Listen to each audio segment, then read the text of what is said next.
umugore mwakunze muri benshi w'ikimero n'uburanga burangaza abagabo wanagiye anagaragara mu mashusho y'abahanzi kuko niko kazi yahozemo umuvideo vixen ariwe Shaddy Boo byasakaye hose kuruta icyorezo cya Ebola muri Kongo ko yaba yafashwe ku ngufu byashyizweho akadomo binemezwa nawe ko ari byo igihe yabitangagamo ubuhamya ndaje mukumvisha amatwi yabanyurwe abanyarwanda bemera babonye ngibi byabaye tariki 21 z'ukwezi kwa gatandatu 2026 uyu Shaddy Boo kuva ku munyarwanda uri guhinga mu murima kugera ku mukiri uri gusarura intoti Kigali mu biro nta muntu utaramenye cyangwa ngo yumve iryo zina ubwo bivuze ko niba uri kunyumva utari umuzi ndamye nashidikanya ko ari bwukivuka ahubwo wibutse iwanyu bagukorera anniversaire y'umwaka umwe wujuje ku isi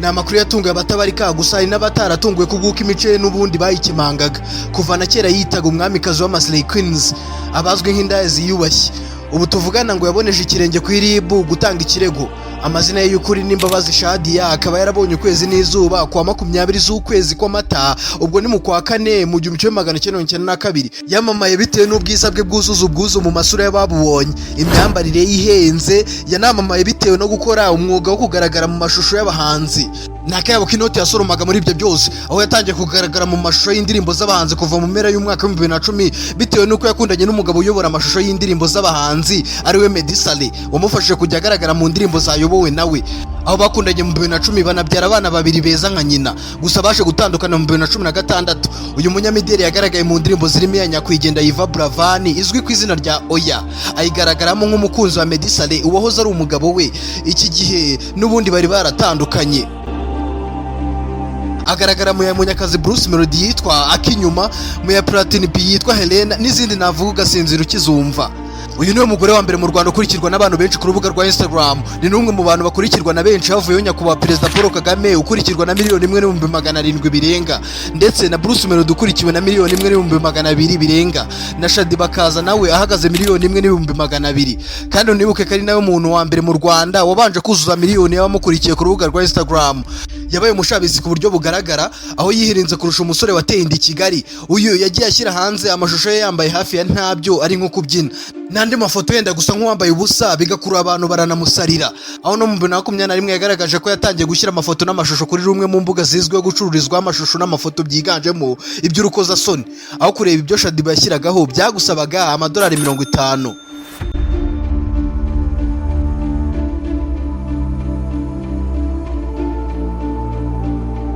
atangiye gukomba ku noti mu bijyanye no gusabwa kwamamariza ibigo bitandukanye n'amakampanyi yinjiza agatubutse ka miliyoni mu isaha kwamamaza gusa uyu miterere yateye n'abashaje gucira inkonda Diamond umeze nk'imfizi ya Afurika mu bijyanye no gukunda abagore Davido n'abandi barenze bamutegeye amaboko ngo abasanganire kuko ubwiza bwe n'imiterere ye byari buteza mbutiyaje Nyabugogo abambuka nabo bakisanga baguye mu myobo n'imikuku yo mu muhanda ibyo byose byagiye bibagwera muri za 2010 none biteza umurindi muri 2022 mu ndirimbo y'Akinyuma ibyo byose bikoraga nafite n'abana ni n'umwinfluencer babandi baba bafite umubare munini w'abantu babazi ku buryo icyavuze cyose kigeraho yifuza ko kigera atarinze ategerejwe indege yahawe ibihembo by'ubwiza bwe ndetse n'icya best influencer wigaragaje cyane mu myidagaduro nyamara uyu wari uzwi utya akunzwe utya mu kwa gatandatu 2026 yatangaje ko yamaze gufata umurongo mushya mu buzima atagikeneye gukora akazi ko mu kabari ibizwi nka hosting avuga ko Shaddy Boo kera atakiriho ari umubyeyi asaba ko bahagarika no kumwita Shaddy Boo kuko atagishaka kwitwa ugutyo kuko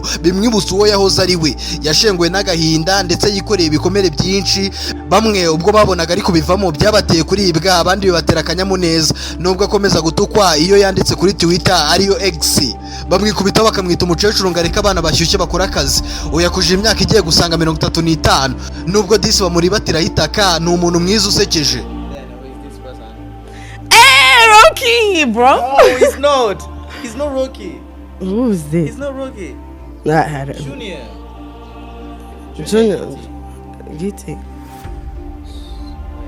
yitwa Junior Giti Junior okay Junior Giti atandukanye na Rocky nubwo bose bakora akazi ko gusobanura okay nje uganzi uyu nguyu rero uyu nguyu no se barasaba igezanga oya uyu ni Junior Giti okay I'm sorry but nyenzi who this person Rocky Wasimbo Yanga ibintu bitatu kuri Rocky. Rocky like nuko anyibutsa cyo kurege kandi mbwiye anyibutsa mukuru we first of all kubera ko nari ndi umufana. Rocky is amazing person. Ntabwo navuga byinshi ariko nuko anyibutsa mukuru we by the way. Yep. Kuri we Yanga. Yanga. Ahubwo ukangusobanurire kuri iyi ngingo. Buriya Junior Giti niwe uvukana na Yanga. Kera niko nanjye nari nzi ko Rocky avukana na Yanga kera. And this week. Ebyo.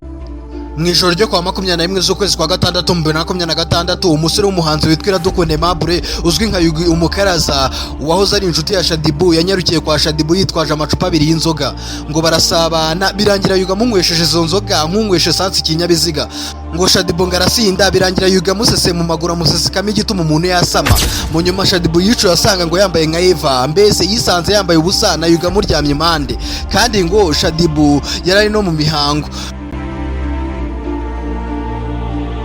Nyuma y'ubuhamya Shadibu bagiye kubagezaho aho yari agiye gutanga ikirego kuri RIB kwa 22 z'ukwa gatandatu kwa 2026 navuga ko wamusese mu maguru nayo bamusese muri gereza kwa 23 z'ukwezi kwa gatandatu 2026 banza wiyumvira ubuhamya aho bigoye kwemera ko byari byamuteye agahinda kuko yabutangaga nta kiniga namba nyamara niko yitereye n'umugwa neza umva kujya kwa muganga ujya kwipimisha ariko icyo ndicyo nuko nakorewe ihohoterwa bitewe nuko bansindishije bagusindishije yaramushite wanjye kuva kera ariko bitewe n'ukuntu muri iki gihe naranze abantu byose kugira ngo mwirinde bitewe n'igikomere nari mfite nta bintu byinshi nashakaga ariko bitewe n'ukuntu process zagendaga bakagarika chance ngende mabarira abantu niko yisanze wanjye aracyana blotswe pe turanywa nyine ibiki byose ariko nyuma nisanga nambaye ubusa bro dina mu mihango so n'ikibazo gikomeye so niyo mpamvu nahise mbihamya tu nta n'ikindi rero ndi muri process kugira ngo babikurikirane biri official but that's what I'm feeling ni inshuti yanjye nta kuntu narusha umuntu wanjye hariya outside just like that uko mbizi neza ko ari byo none se kwa muganga ubu urateganya gutangira process aka kanya cyangwa kandi aribwo ndi kujyayo nibwo uri kujyayo okay hanyuma se we yahise agenda yancitse kandi na muganga rindira ubwo n'ukuri baransindishije ngo nakujya kuri RIB nasinzi kamere namwe yatirindira tunyemere neza tujye kuri RIB nubwo nari tayari bonye njye bunango ndi mu buryo bwo kujya muri ruhame ngo bikini biki nabo nkarindira ariko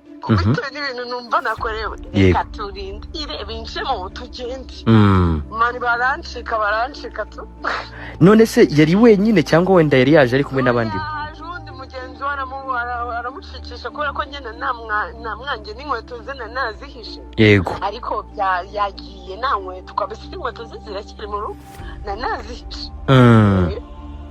nicyo kintu cyose kinyereka ko yankora ihohoterwa nyine pole sana ubu ni nk'iyi nama wumva waha abakobwa cyangwa se bashobora kugwa nko mu mutego nk'uwo birinde ikiremwa muntu bikunde tu nta kindi birinde nakindi pe nango napfo bikunze nimenye birinde mu bikunze tu ora ko urumva ko utikunze ushaka abantu aribo bakurangiza ariko iyo wikunze naguha access umuntu wari wese ukuvuga ngo cyerekana ko umuntu abari loan nagiko nabivuga nge nari mu process yo kuhita yego nari abantu baba bakeneye abantu kubera ko baba bari none ndani bakabikisha ibyo bintu bikunze iyo wikunze wiha ibyo ari byo byose ushaka ariko iyo utikunze ushaka abantu tuba biguhi nicyo kintu nababwira bikunde tu nta kindi bakora mu buzima bwabo urakoze rero cyane kandi wihangane ubwo wenda n'andi makuru turakomeza kumenya nakonye nyine nubwo wasanga ndigerageza cy'abandi bose nabo babonereho nyine urakoze cyane nitwa Sanchita Yugise na Shadibu y'igikunda amaherezo araba yahe. Nudakanda subscribe kuri YouTube aho wandika mechi videos cyangwa n'ufollowing kuri TikTok aho wandika Sanchita, aya makuru uzazo yarota abandi bo bari kuyakurikirana. Unawacha tipuneza neza. Yesu wigesha.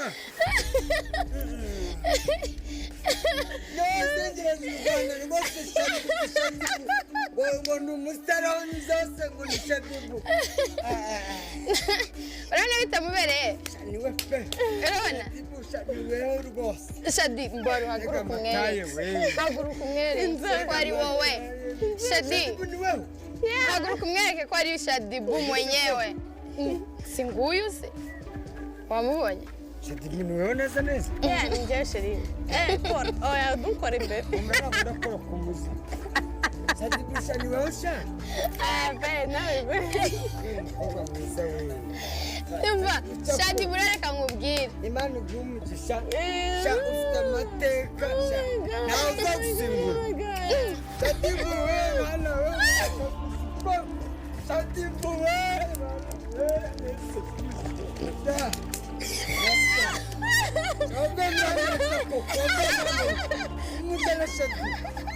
Usijana mwitano mu Rwanda ngo ndamukuhaye. neza neza. Ndamubonye nuko yimerera. Nuko ngucyo cyemereye.